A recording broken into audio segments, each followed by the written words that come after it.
안녕하세요. 저는 20대 모든 순간을 함께했던 남자와 행복한 앞날을 꿈꾸며 결혼했다가 그것이 제 인생 말아먹는 길이란 걸 깨닫고 도망친 돌싱녀입니다. 앞으로 살아갈 날에 비하면 아무것도 아닌 그 10년이 뭐라고 그렇게 참고 살았는지.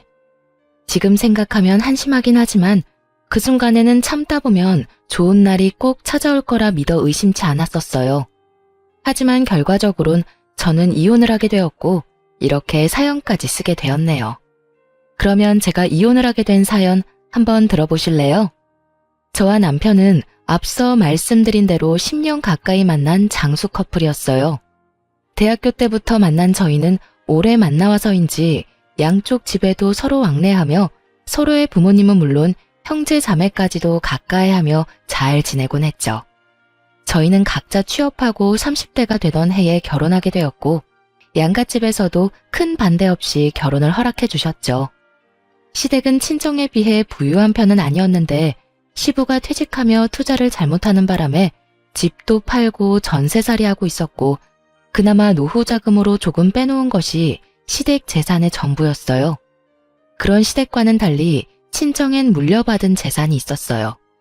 아빠가 미리 투자 목적으로 사둔 건물이 많이 오르기도 했고 공실도 없이 세도 꽤 받던 터라 생활 걱정은커녕 일을 하지 않아도 따로 모이는 돈도 있으니 이 정도면 꽤 사는 정도였죠. 이러한 집안 차이에도 부모님은 괜찮다며 두 사람만 잘 살면 된다며 저희의 결혼을 지지해 주셨죠. 하지만 막상 결혼을 준비하는 과정에서 준비가 되지 않아도 너무 되지 않은 남편의 형편에 실망스러운 내색도 하시긴 했었습니다. 직장 생활을 한 지가 언젠데 모은 돈이 그렇게 없다는 게 말이 되니? 동훈이 집이야 아버지가 그렇게 되시면서 힘들어졌다고 쳐도 동훈이는 직장 생활을 하면서 어느 정도는 모아뒀을 거라 생각했는데 이건 거의 없는 거나 마찬가지지 않니? 이래서 살림살이도 못 사겠네. 엄마, 내가 돈 많고 능력 좋은 사람 만나서 결혼할 거면 동훈이랑 결혼한다고 했겠어? 엄마도 늘 그랬잖아. 젊어 고생은 사서도 한다고. 그러니까 너무 나쁘게만 보지 말고 그간 월급 받아 집안 돕는다고 따로 모으진 못했다고 좋게 생각해줘. 아휴, 누가 그걸 몰라서 이러니? 아무리 생각해도 고생은 너만 할 것 같아서 그래.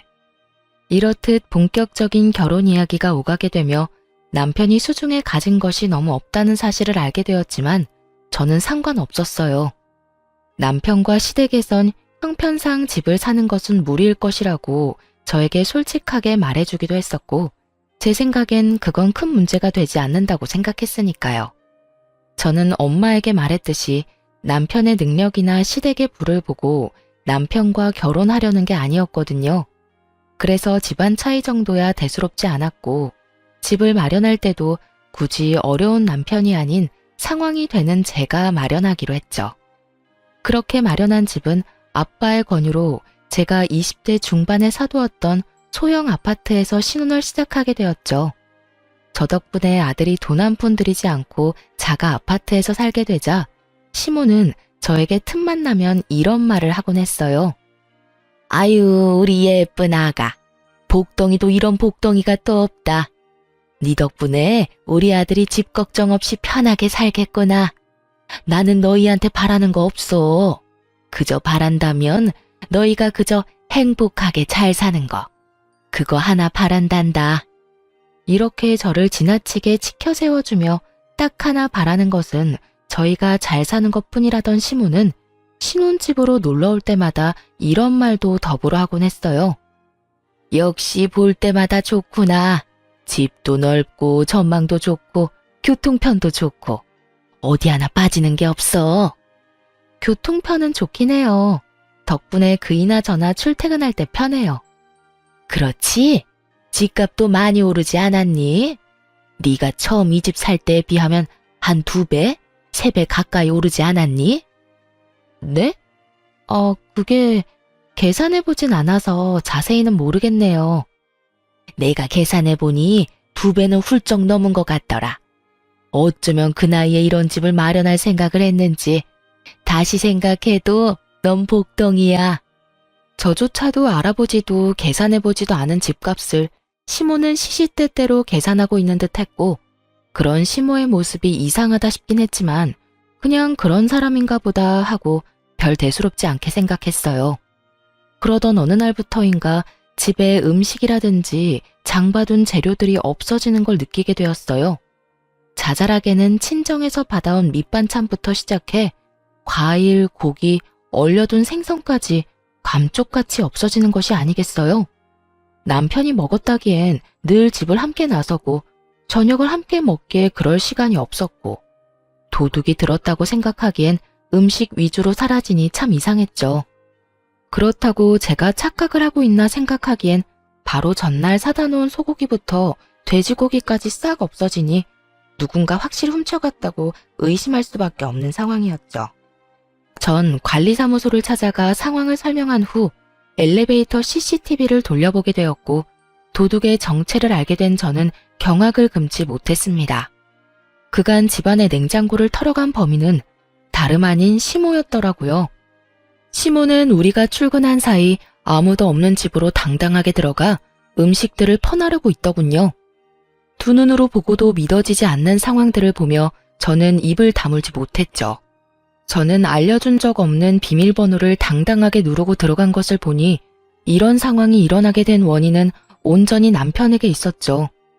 저는 지체하지 않고 남편에게 전화를 걸었어요. 당신 어머니한테 우리 집 비밀번호 알려드렸어? 저번에 엄마가 반찬 가져다 준다고 좀 알려달라고 하길래 알려줬는데? 왜? 반찬을 가져다 주기는 개뿔.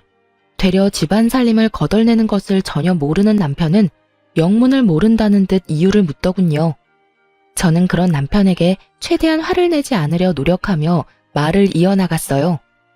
아니, 얼마 전부터 밑반찬하고 고기, 생선, 과일까지 사다 놓기만 하면 없어지길래 이상하기도 하고 무섭기도 해서 CCTV 봤거든. 그런데 글쎄 어머님이 우리 없을 때 오셔서 다 가지고 가셨더라고. 그래? 뭐 그러실 수도 있지. 그래서 아까워? 아까운 것보다 조금 황당해서 그렇지. 아무리 어머님이라도 아무도 없는 집에 들어와서 묻지도 않고 다 가져가시는 건 아니지. 당신이 어머님께 잘 말해줘. 다음부터 필요하신 거나 드시고 싶은 거 있으면 연락하시라고. 그리고 아무도 없는 집에 오는 것도 좀 그렇다고 말이야. 그리고 당신도 그래. 집 비밀번호를 나하고 상의도 안 하고 알려드리면 어떻게 해? 당신 혼자 사는 집도 아니고 나도 함께 사는 집이잖아. 나한테 상의 정도는 했어야지. 저는 아무래도 이건 아니다 싶어 아닌 건 아니라고 남편에게 말했고, 남편은 제 말에 득달같이 화를 내며 이렇게 말하더군요. 뭐? 그까짓 거 얼마나 한다고 그딴 말을 전하래. 그리고 우리 엄마가 우리 집에 온다는데 아무도 없든 말든 그게 무슨 상관이야? 당신 지금 당신이 마련한 집에 내가 들어가서 산다고 지금 무시하는 거야? 무슨 사람을 거지로 하나? 우리 엄마가 고기 사 먹을 돈이 없어서 그런 걸 가지고 갔다 이거야 지금? 무슨 말을 그렇게 해? 나는 그런 말이 아니잖아. 아무리 어머님이라고 해도 우리 집에 그렇게 맘대로 왔다 갔다 하는 건 아니니까 잘 전해달라는 말이잖아.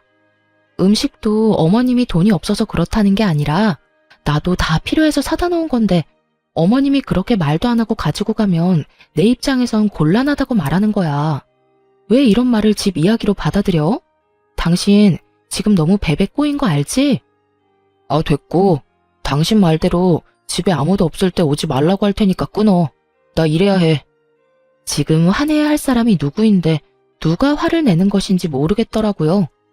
상의 한마디도 없이 집 비밀번호를 알려준 것도 화가 머리끝까지 날 일인데 자신의 엄마가 집 냉장고를 털어갔다는 이야기를 듣고도 저에게 저리도 당당할 수가 있는지 도저히 이해되지 않기도 했고요. 남편의 적반하장인 태도에 저 역시 화가 더욱 끌어올랐고, 남편이 돌아오면 진지하게 이야기를 나눠봐야겠다고 생각하고 있었어요. 그런데 막상 퇴근하고 돌아온 남편은 통화할 때와는 전혀 다른 모습으로 저에게 사과를 하기 시작하더군요. 여보, 아까는 내가 미안해. 회사에서 좀 안 좋은 일이 있었는데 당신한테 그런 말까지 들으니까 괜한 자격지심에 말이 나쁘게 나가버렸어. 우리 엄마가 잘못한 일이 분명한데 내가 미안해. 그리고 비밀번호도 당신한테 아무 말도 하지 않고 알려줘서 미안. 나는 그냥 엄마가 반찬 만들어서 냉장에 넣어두고 간다고 하니까 대수롭지 않게 생각하고 그냥 알려줬던 거지 다른 뜻은 없었어. 저렇게 저자세로 나오니 잔뜩 화가 났던 마음이 조금 풀리더군요. 무엇보다 회사에 있는 사람한테 전화로 그런 이야기를 했다는 것이 마음에 걸리기도 했고요. 여보, 당신 마음 잘 알겠어. 나도 당신 회사에 있는 시간에 집안일로 전화해서 미안해. 앞으론 이런 일로 얼굴 붉히는 일 없도록 신경 써줘. 나도 다른 건 몰라도 회사에 있을 땐 이런 일로 전화하진 않을 테니까. 알겠어. 엄마한테 앞으로 집에 마음대로 오는 건 자제해달라고 좋게 이야기할게. 당신 곤란하지 않도록 잘 이야기할 테니까 이제 걱정하지 마. 이 사건 이후 남편이 말을 잘하긴 했는지 시모가 아무도 없는 집에 오는 일은 없었어요. 그런데 주말처럼 우리가 쉬고 있을 때 집으로 오는 날이 잦아졌고 그럴 때마다 음식을 대신해 아예 다른 걸 사달라고 부탁하더군요. 어느 날은 누가 봐도 티나게 억지 장기침을 하더니 공기청정기가 없어 그렇다며 하루 종일 기침을 해대는 바람에 공기청정기를 사드렸고 어느 날은 우리 집 TV가 크고 좋다고 하며 하루 종일 TV 타령을 하는 바람에 남편이 결국 TV를 바꿔준다고 하고 나서야 집으로 돌아가더군요. 무슨 5살짜리 애도 아니고 갖고 싶다고 떼쓰는 모양새와 다름이 없었고 올 때마다 한두 푼짜리도 아닌 가전제품들을 뜯어내니 시모의 방문이 무서울 지경이더군요. 그렇다고 해서 딱 잘라 안 된다고 하기에도 좀 그런 상황이었고요. 하지만 어느 날은 또 집으로 놀러와 세탁실에 있는 세탁기와 건조기를 만지며 참 좋다고 하는데 정말 이건 아니다 싶더군요. 저희 부부가 무슨 억대 연봉을 받는 사람들도 아니고 이때껏 마련해드린 것들도 할부가 갚아나가느라 힘든 지경인데 세탁기와 건조기가 말이나 되는 상황이냐고요. 시모는 저의 예상대로 온종일 세탁기와 건조기 타령을 해댔고 남편은 당장이라도 사줄 요량으로 시모의 말에 맞장구를 치고 있더군요. 저는 그 두 사람을 막아야만 했고 결심이 선 저는 두 사람 앞에 앉아 이렇게 말했습니다. 세탁기, 건조기 있으면 좋지. 여보, 들어보니 어머님이 갖고 싶어 하는 것 같은데 장만해드려. 정말? 정말 사드려도 돼? 어머 아가, 정말 나 사도 되겠니? 그럼요. 사는 김에 우리 친정 것도 같이 결제하고. 우리 엄마도 세탁기하고 건조기 갖고 싶다고 했는데 이왕 사는 거 양쪽 집 똑같이 사드려야 하지 않겠어? 사는 김에 TV랑 공기청정기도 같이 사드리자. 저번에 어머님 댁에 사드렸으니까 우리 집에서 다 사줘. 알겠지? 제 말에 화색이 돌던 두 사람의 얼굴은 순식간에 사색이 되었고 저는 그런 두 사람의 반응에도 아랑곳하지 않고 남편의 휴대전화를 빼서 친정에 보냈으면 하는 공기청정기와 TV, 세탁기와 건조기까지 장바구니에 넣어두고 이렇게 말했어요.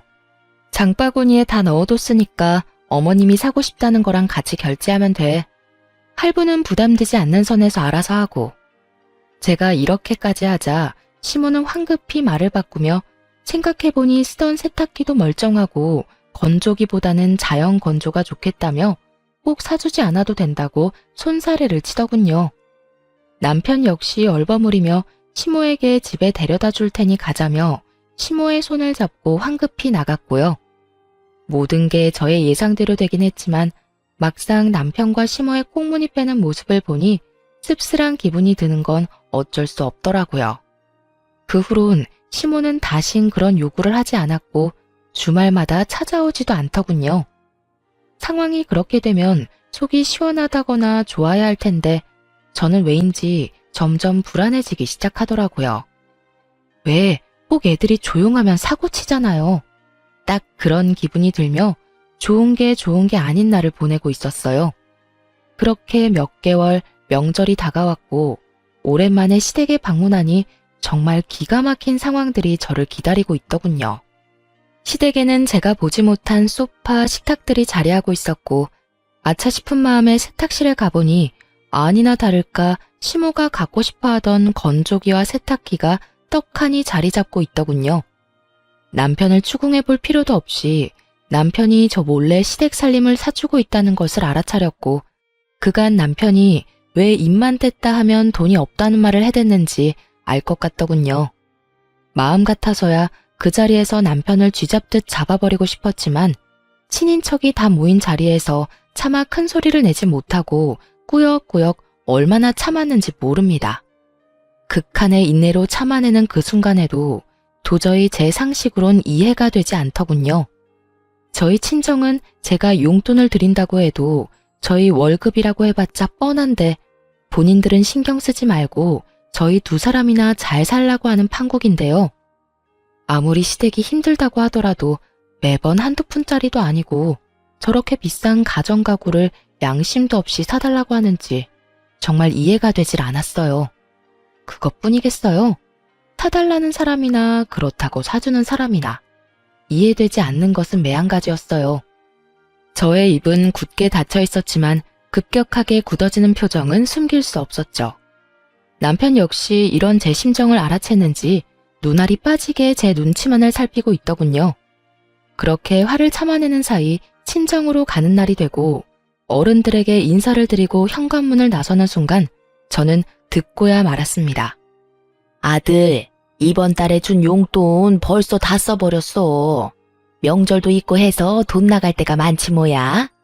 그래서 말인데 용돈 좀 더 붙여주면 안 될까? 이건 또 무슨 말인가 싶더군요. 용돈이라니 저는 전혀 몰랐던 사실이었거든요.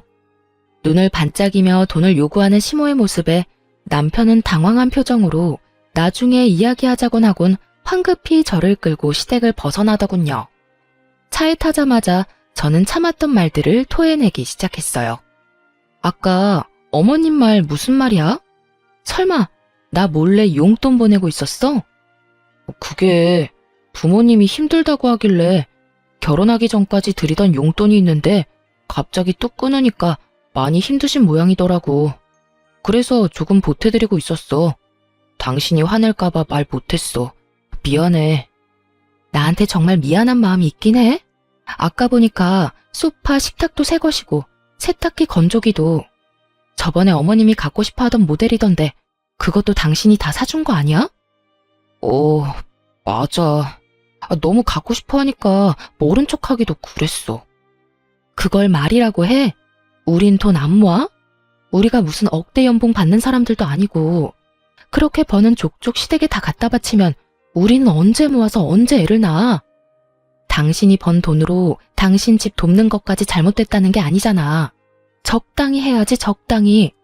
가전, 가구 다 카드로 샀을 거고 그 할부 갚아나가면서 용돈까지 주면 당신 월급에서 남는 게 있긴 해? 이래서 돈 관리는 따로 하자고 그랬어?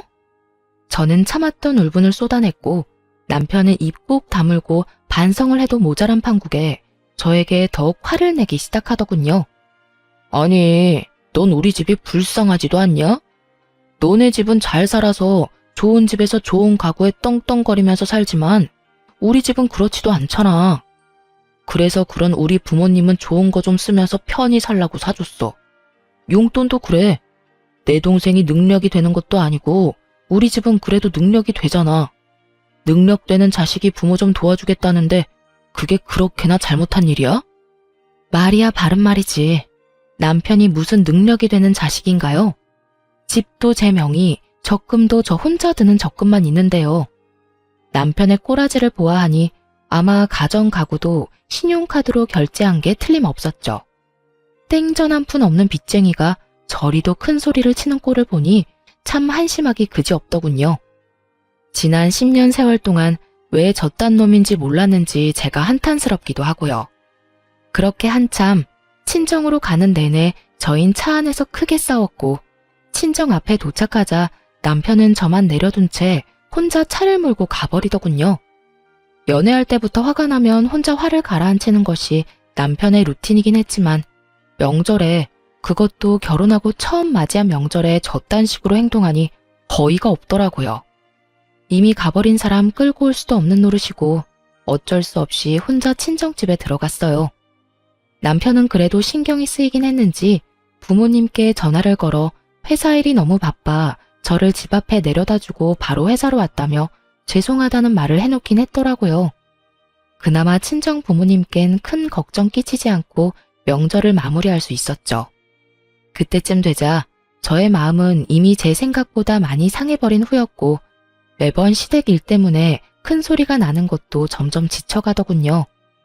그 후 남편과 화해 비슷한 걸 시도하긴 했지만 명확히 해결된 것은 없었고 그저 표면적으로 화해를 했을 뿐 저희는 꼭 필요한 말만 주고받는 대면대면한 사이가 되어가고 있었습니다. 그렇게 저의 마음이 상해가던 어느 날 회사에서 일을 하고 있는데 갑작스럽게 고열이 나기 시작하더니 기운이 하나도 없더라고요. 그래서 급하게 오후 반차를 쓰고 병원에 들렀다가 오후 2시에 집에 도착했어요. 그런데 현관에 남편 신발이 떡하니 보이는 거 아니겠어요? 설마 했는데 집에서 컴퓨터를 하고 있는 남편과 마주치게 되었죠. 분명 아침에 저와 함께 출근을 했던 남편인데 집에 있으니 무슨 일인가 싶더군요. 처음엔 저처럼 몸이 좋지 않은가 싶기도 했지만 저를 발견하고 화들짝 놀라는 남편의 모습에 수상함을 느끼고 남편을 추궁하기 시작했죠. 당신 왜 집에 있어? 회사는? 그게 어떻게 된 일이냐면 그게 말이지 여보. 말 흐리지 말고 똑바로 말해. 회사에 있을 시간에 왜 집에서 이러고 있냐고. 꼴을 보니 방금 온 것도 아닌 것 같고. 똑바로 말 못해? 저의 추궁에 남편은 한참을 망설이더니 충격적인 사실을 털어놓기 시작했어요. 그게 사실은 회사 그만둔 지 며칠 됐어. 아니, 강 과장 그 자식이 하루가 멀다고 날 못 살게 굴잖아. 그래서 좀 들이박았더니 그 뒤로는 날 더 심하게 들들 볶아서 도저히 못 참겠더라고. 그래서 그냥 그만둬 버렸어. 뭐? 고작 그런 일로 회사를 그만둬? 당신이 무슨 애도 아니고 직장 상사가 싫은 소리 좀 했다고 회사를 관두면 어떻게 해? 아니, 애초에 퇴사하기 전에 나하고 상의 정도는 했어야지. 당신 나하고 결혼한 거 잊었어? 당신이 우리 집 가장인 거 잊었냐고. 나도 당신한테 말하고 싶었지. 그런데 당신도 알다시피 요즘 우리 좀 그랬잖아. 그래서 입이 안 떨어지더라고. 이것까지만 해도 머리 끝까지 화가 나는데 남편은 눈치도 없이 제 화를 폭발시키고야 마는 말을 짓거리기 시작했어요. 이왕 다 온 김에 당신이 우리 집에 용돈 좀 주면 안 될까? 당신도 다 알잖아. 내가 우리 집에 용돈 주고 있던 거. 아직 회사 그만둔 거 말 못해서 용돈은 줘야 할 것 같은데 당신이 좀 주라. 나 요즘 재취업 준비하고 있으니까 금방 취업할 수 있을 거야. 그러니까 길어도 2달 정도만 당신이 좀 부담해줘. 너 진짜 제정신이야? 용돈 같은 소리 안 해 진짜. 지금 우리 생활이 다 무너지게 생겼는데 당신은 이 와중에 당신 집 용돈 걱정이나 하고 있어? 이게 무슨 말도 안 되는 소리야 도대체. 쓸데없는 소리 하지 말고 당신 집에 당장 용돈 못 준다고 해. 회사도 그만뒀다고 이실직고 하고. 그래야 당신 집에서 당신한테 뭐 사달라는 말 따윈 안 할 거 아니야. 저는 결국 폭발하고야 말았고 남편은 그렇게까지 화를 내는 저를 처음 봤었기에 고개를 푹 숙이고 작은 목소리로 이렇게 말하더군요. 알겠어. 당신 뜻대로 할게. 그런데 우리 집에 말하는 건 조금만 기다려줘. 정말 입이 안 떨어져서 그래. 조만간 꼭 말할게. 꼭 말해. 알겠어? 그리고 퇴직금 받았지? 그거 다 내놔. 당신한테 뒀다간 그거마저도 어디에 어떻게 쓸지 믿을 수가 없으니까. 알겠어. 정말 이때쯤엔 이혼하고 싶은 마음이야 굴뚝이었지만 그간 함께한 세월이 뭔지. 남편이 힘든 시기에 이 사람을 버린다는 것이 생각처럼 쉽지 않았고 무엇보다 그때까진 남편을 사랑하는 마음이 남아 이런 힘든 시기도 다 지나겠지 하며 애써 이혼에 대한 마음을 억눌렀죠. 그나마 다행인 것은 남편은 퇴직금의 일부로 카드값을 다 갚은 뒤였고 남은 퇴직금으로 한동안은 생활이 가능했던 터라 남편이 자신이 뱉은 대로 빨리 취업만 한다면 큰 어려움이 없는 상황이었죠. 물론 남편도 많이 반성한 것 같고 앞으론 상황이 점점 나아질 거라 믿었고요. 하지만 이런 저의 예상은 심으로 인해 산산조각이 나고 말았습니다. 남편의 용돈이 끊어지자 시모는 저에게 득달같이 연락을 하더군요. 아가, 혹시 바쁘니? 조금 바쁘긴 한데 잠시 통화할 시간은 돼요. 왜 그러세요? 무슨 일 있으세요? 그게 아범이 주던 용돈이 끊겨서 말이다. 들어보니 네가 돈 관리하기 시작했다고 하던데 우리한테 주던 용돈 좀 입금해다오. 어머님, 저희도 요즘 생활 힘들어요. 그래서 드리는 말씀인데 한동안은 용돈 못 드려요. 뭐? 용돈을 못 줘? 너희가 한 달에 버는 돈이 얼만데 그까지 돈 몇 푼이나 된다고 그걸 못 준다고 쪼잔하게구니? 그러지 말고 좀 붙여주렴. 말이야 바른 말이라고. 그게 다 네 돈이니? 내 아들 돈이지 않니? 시모 말을 들어보니 남편은 아직 시모에게 퇴직 사실을 알리지 않은 듯 했어요. 당장이라도 남편이 백수라는 걸 알려버릴까 싶기도 했지만 남편의 부탁도 있고 해서 그저 안 된다고 딱 잘라 말하곤 전화를 끊어버렸습니다. 그 뒤로도 시모의 연락이 오긴 했지만 전 다 무시해버렸고 상황이 그렇게 되자 시모는 다시 저희 집을 들락날락하며 음식들을 다시 훔쳐가기 시작하더군요. 그까짓 고기, 과일이 얼마나 한다고 그렇게까지 예민하게 구냐 하는 분들도 계시겠지만 제가 챙겨주는 것도 아니고 훔쳐가듯 가지고 가니 기분이 상하는 건 당연했어요. 거기에다 매번 일주일치 장을 봐서 넣어두는데 그것만 해도 10, 20만 원 훌쩍 넘기는 건 다반사거든요. 그걸 하나도 남기지 않고 매번 털어가 버리니 장을 봐도 봐도 끝이 없었고 그 금액도 상식선을 넘어가기 시작하더군요. 그쯤 되니 전 도저히 참을 수가 없었고 남편에게 다시 한 소리 하게 되었죠. 오늘 어머님 또 다녀가셨어? 어? 나도 몰라. 오늘 나 면접 다녀온다고 집에 없었거든. 왜? 또 뭐 없어졌어? 아, 진짜 어머님 왜 그래? 매번 이게 뭐야? 장 봐놓으면 싹 가져가시고 또다시 장 보면 또 와서 가져가시고 우리 생활도 빠듯한데 매번 두 집 살림 살아야 하잖아. 당신이 해결 좀 해봐. 이번 달 식비만 해도 100만 원 넘긴 지 오래라고. 정말 해도 너무한다고 생각 안 해? 한 번만 더 이런 일 있으면 당신 입장이고 뭐고 회사 그만두고 백수 됐다고 다 말해버릴 테니까 그런 줄 알아? 뭐? 당신 말 참 너무하게 한다. 이게 다 당신이 우리 집에 용돈 안 줘서 그런 거잖아. 진작에 용돈 줬어 봐라. 우리 엄마가 이런 짓을 했겠어? 어디서 내 탓으로 다 돌리고 있어? 잘 들어. 이건 다 나하고 상의도 없이 회사를 그만둔 당신하고 아들 집 냉장고를 마치 자기네 집 냉장고인 양 생각하는 어머님의 이상한 사고에서 벌어진 거야. 그러니까 가짠지도 않게 내 탓으로 돌릴 생각 말고 해결이나 잘해. 알겠어? 저는 단호하게 집어주었고 이런 저의 태도에 남편은 틀린 말이 하나 없다고 느꼈는지 입을 다물어 버리더군요. 입을 다문 것과는 별개로 남편은 자존심이 상할 대로 상해버렸는지 알바라도 나가겠다며 쿠팡 일용직 알바를 다니기 시작했죠.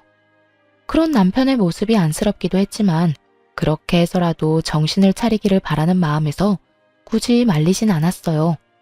그 후 현관 비밀번호는 바꿔버렸고 시모의 연락은 여전히 다 피해버림으로써 더는 저의 가정에서 큰 소리가 나는 일은 없었습니다. 그렇게 몇 달 남편은 취업을 준비하며 여전히 알바를 다니고 있었고 여전히 저희 둘 사이는 좋진 않았지만 더 이상 나빠지지도 않았죠. 부부 사이가 대면대면하다고 한들 이혼까지 생각한 건 아니었는데 도저히 이혼하지 않고서는 안 될 일이 벌어졌어요. 그날은 남편의 동생이 결혼 발표를 한다며 시댁에 모이기로 한 날이었어요. 그간 연락을 대놓고 피했던 터라 시댁 방문이 달가운 것은 아니었지만 다른 것도 아닌 결혼을 한다는데 참 빠질 수도 없는 노릇이라 눈 딱 감고 시댁으로 가게 되었죠. 긴장감을 안고 현관문을 열었더니 시모와 식구들이 활짝 웃으며 저를 반기더군요. 아가 왔니? 오느라 힘들었지?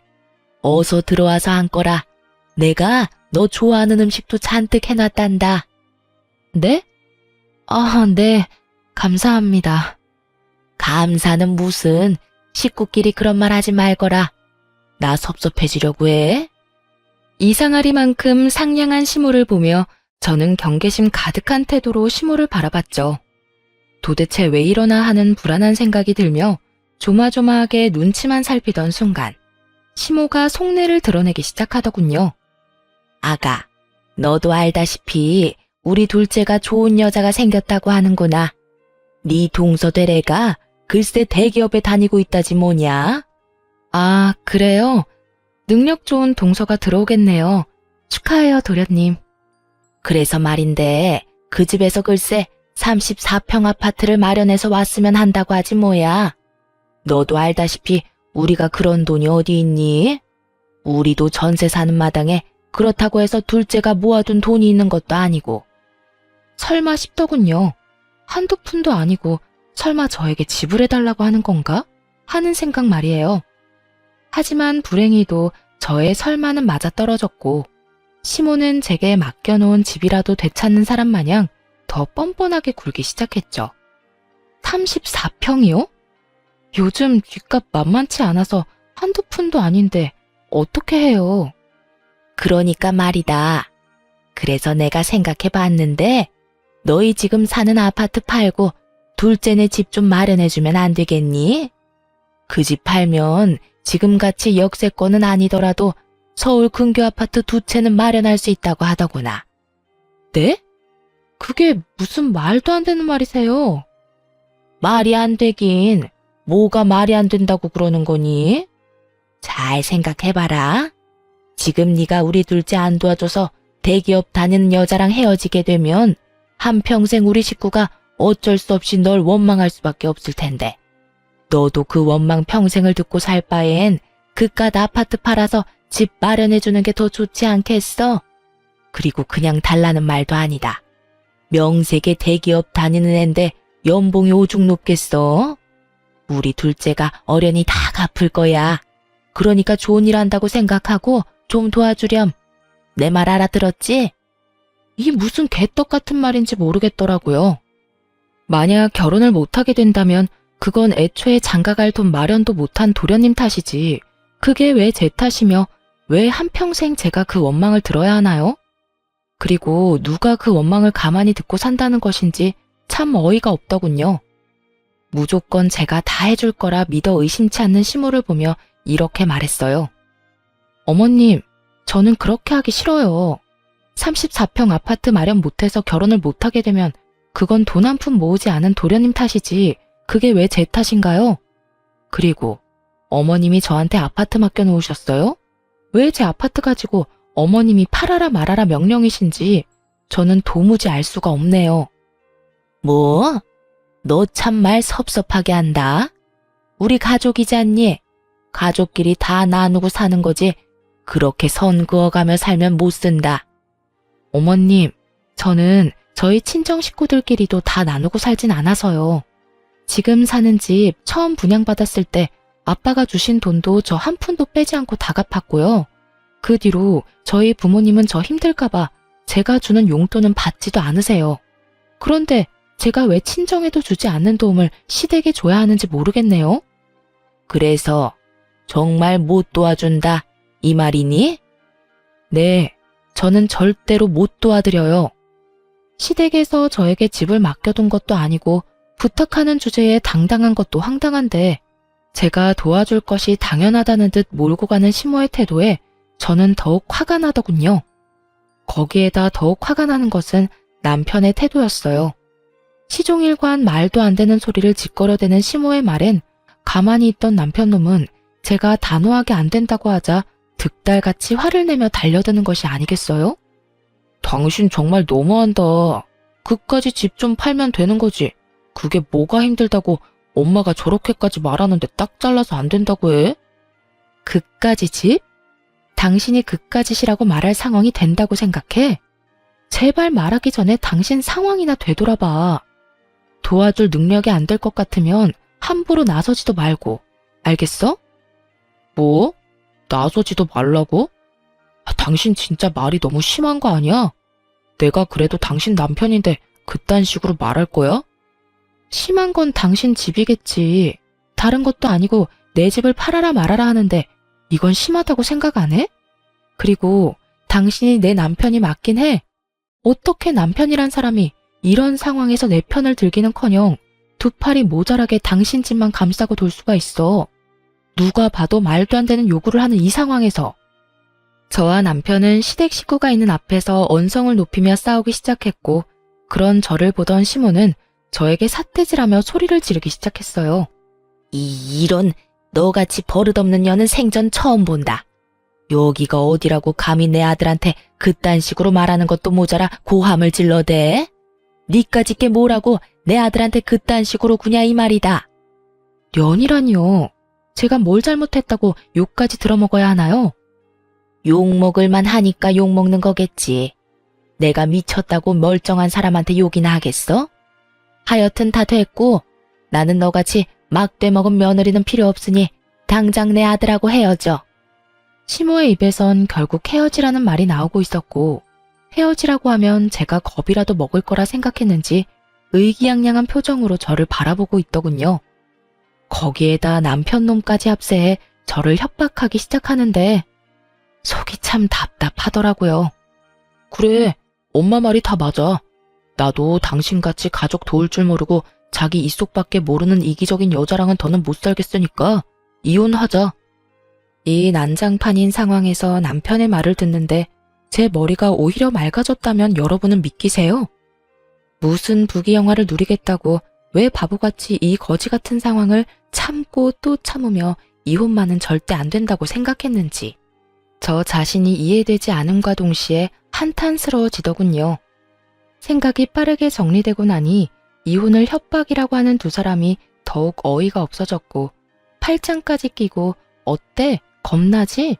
라는 표정으로 바라보는 두 사람에게 아주 속 시원하게 답해줬죠.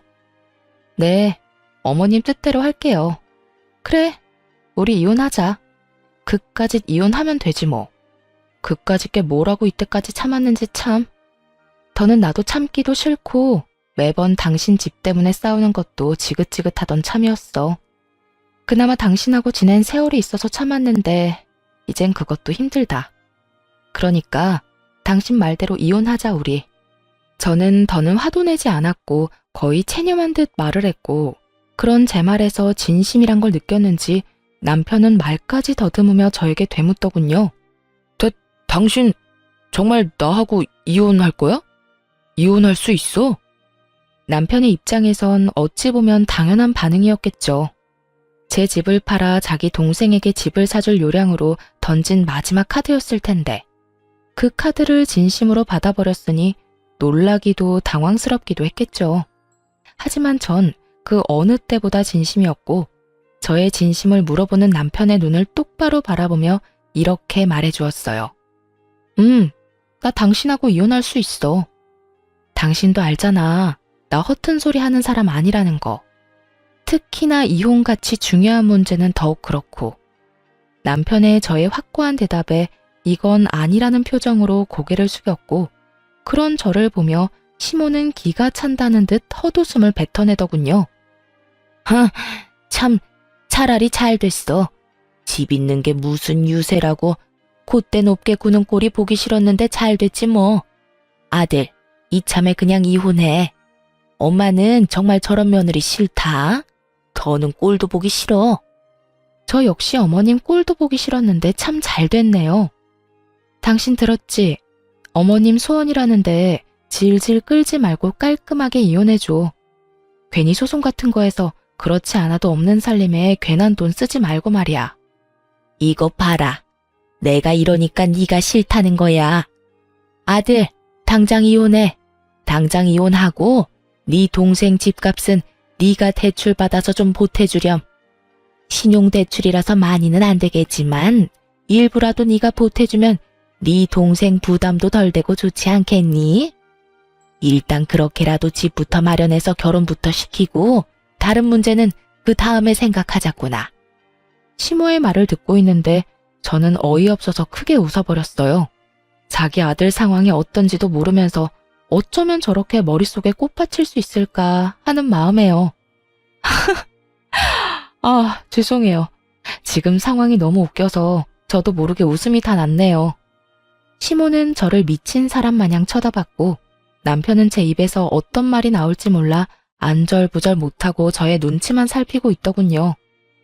넌 지금 이 상황이 웃기니? 네, 조금 많이요, 어머님. 지금 어떤 큰 계획을 세우고 있는지 알겠는데요. 아마 그렇게는 안 될 거예요. 뭐? 그게 무슨 소리야? 어머님 그 잘나신 아들이요. 회사 과장이 싫은 소리 좀 했다고 회사 때려치우고 백수된 지 오래됐어요. 아, 일용직 알바라도 나가고 있으니 백수는 아닌가? 뭐라고? 너 그게 사실이야? 시모는 인상을 잔뜩 구기며 남편에게 물었고 남편은 한숨을 크게 내쉬며 모든 사실을 털어놓았어요. 어쩌다 보니 그렇게 됐어. 그러면 우리 둘째 집은? 결혼은? 넌 왜 진작 엄마한테 아무 말도 안 한 거야? 아니, 그리고 회사까지 그만둔 마당에 넌 뭘 믿고 이혼을 하자고 말한 거야? 그거야. 엄마가 먼저 헤어지라고 하니까 나도 홧김에 그런 거지. 그리고 누가 진짜 이혼하자고 할 줄 알았나? 그야말로 오합지졸이 따로 없더군요. 한심해서 저를 몰아세울 때는 언제고 이젠 서로 잘못했다고 따지고 드는 꼴이라니. 정말 볼만하더라고요. 그렇게 한참을 옥신각신하던 두 사람은 아무리 생각해도 제가 가진 집밖에 답이 없다 싶었는지 제 눈치를 급하게 살피기 시작했고 구질구질하게 매달리기 전에 전 최후의 한 방을 날려버렸습니다. 이제 와서 제 눈치 살펴도 소용없고요. 저 사람이 일용직으로 일하는 회사가 그래도 큰 회사니까 대출이라도 알아보세요. 일용직이라 원하시는 만큼 금액이 나올지는 모르겠지만요. 그럼 저는 가볼게요. 저는 그렇게 자리에서 일어났고 남편은 제 바짓가랑이를 붙잡고 매달리기 시작하더군요. 여보, 이렇게 가면 어떻게 해? 우리가 함께한 세월이 얼만데 정말 이렇게 헤어질 거야? 너 치매 걸렸니? 먼저 이혼 이야기 꺼낸 건 내가 아니라 너야. 난 네가 하자고 하니까 알겠다고 했을 뿐이고. 그거야, 당신도 잘 알잖아. 정말 당신하고 이혼하려고 그런 게 아니라 그냥 당신 겁이나 주려고 그랬던 거. 의도가 어찌됐든 간에 당신이 먼저 이혼하자고 했고 나 역시 그 의견에 동의했어. 이게 지금 우리 상황이고 당신이 뭐라고 나를 붙잡던 그 상황은 변하지 않을 거야. 그러니까 그런 줄 알고 이혼이나 준비해. 저는 끝까지 매달리는 남편을 매몰차게 뿌리치고 집으로 돌아와 버렸고 집으로 돌아오자마자 남편의 짐을 픽으로 시댁에 보내버렸어요. 짐을 싸는 순간 지난 10년의 세월이 떠올라 얼마나 울었는지 모릅니다. 결혼 생활이 거지 같았기에 그렇지 연애하는 내내 참 행복했거든요. 그 행복하던 모든 순간도 결국 이혼이란 이름 아래 다신 떠올리기도 싫은 기억이 되어버렸지만요. 어찌되었든 전 마음을 다잡고 이혼을 진행했고 남편은 소송할 돈도 없는지 순순히 이혼 절차를 밟아주더군요. 이혼을 하며 위자료는 많이 받진 못했지만 그때라도 그 구렁텅이에서 빠져나왔다는 것을 위안 삼기로 했습니다. 저의 이혼으로 인해 당연히 그 잘난 시동생의 결혼은 없던 일이 되었고 쿠팡 알바 벌이만 믿고 전 시댁에 저 몰래 또다시 용돈을 퍼줬던 전 남편은 땡전 한 푼이 없어 대출까지 받아 위자료를 주게 되었어요. 그 덕에 오갈 데도 없는 빚쟁이 신세가 되어 전 시댁으로 돌아가게 되었고요. 이혼이 확정되던 날 전 시모가 다 죽어가는 목소리로 전화가 왔더군요. 무슨 일이세요? 더는 통화할 일 없는 것 같은데요. 아가, 그러지 말고 다시 한번 생각해보면 안 되겠니? 이제 와서 생각해보니 내가 도대체 무슨 짓을 했는가 싶더구나. 너 같은 복덩이한테 내가 감사한 줄도 모르고 그간 너무 심했다 싶어. 왜요? 백수의 빚쟁이까지 된 아들 데리고 살려니까 앞날이 캄캄하세요? 그래서 이제 와서 저한테 이렇게 용서를 구하시는 거예요? 뭐 그래서 그런 게 아니라 너희 둘 서로 많이 사랑했지 않니? 괜히 내가 너희 사이를 갈라놓은 것 같아서 마음이 편치 않아서 그래. 그러니까 다시 한 번만 생각해보면 안 되겠니? 내가 이렇게 용서를 구하마. 전 시모는 떨리는 목소리로 잘못을 뉘우쳤다며 제발 한 번만 용서해달라고 굽신거렸어요. 더는 대꾸할 가치도 없다고 느낀 저는 그대로 전화를 끊어버렸고요. 끊어버린 후에 바로 차단까지 해버렸어요. 그 후론 연락이 닿는 일은 없었고 전 남편도 저를 찾아오거나 하진 않더군요. 그렇게 질기고도 구질구질한 인연이 끝난 후 저는 누구보다 잘 지내고 있습니다. 전 시모의 말대로 아파트 값이 많이 오른 저의 첫 집은 시세에 맞게 잘 처분해 큰 이익을 남겼고 집을 판 돈으로 회사에선 좀 멀긴 하지만 오랜 저의 로망이었던 주택을 매매했네요. 요즘 혼자 사는 재미를 제대로 느끼고 있어요. 주말이 되면 마당 정원 꾸미는 맛에 푹 빠져 시간 가는 줄 모르고 살고 있거든요. 노동을 하면 잡생각이 들지 않은 점이 좋기도 하고 다 하고 나면 몸도 마음도 뿌듯할 만큼 멋지게 변해 있는 정원에 보는 재미도 있고요. 더없이 좋은 취미 생활이라고 생각이 드네요. 저에게 잘 맞기도 하고요. 전 남편과 함께 했던 세월이 길었던 만큼 정신적 스트레스가 아예 없었던 건 아니었어요. 당할 만큼 당했고 질릴 만큼 질렸기에 힘들지 않을 거라 생각했는데 현실은 그렇지 않더라고요. 때때로 좋았던 기억이 떠오르기도 하고 벅차게 행복했던 기억이 떠오르기도 하고요. 그렇다고 해서 후회는 하지 않으니 좋았던 건 좋았던 대로 두면 언젠가는 무뎌질 거라 생각하고 있어요. 그리고 생활이 안정되고 혼자 된 생활에 적응하고 나니 진작 이혼할 것을 왜 꾸역꾸역 참고 살았나 싶은 생각이 들기도 하고요. 이 정도면 꽤 만족스러운 이혼 후기 아닐까요? 이로써 저의 긴 사연은 끝이 났습니다. 제 사연 들어주신 모든 분들 감사합니다.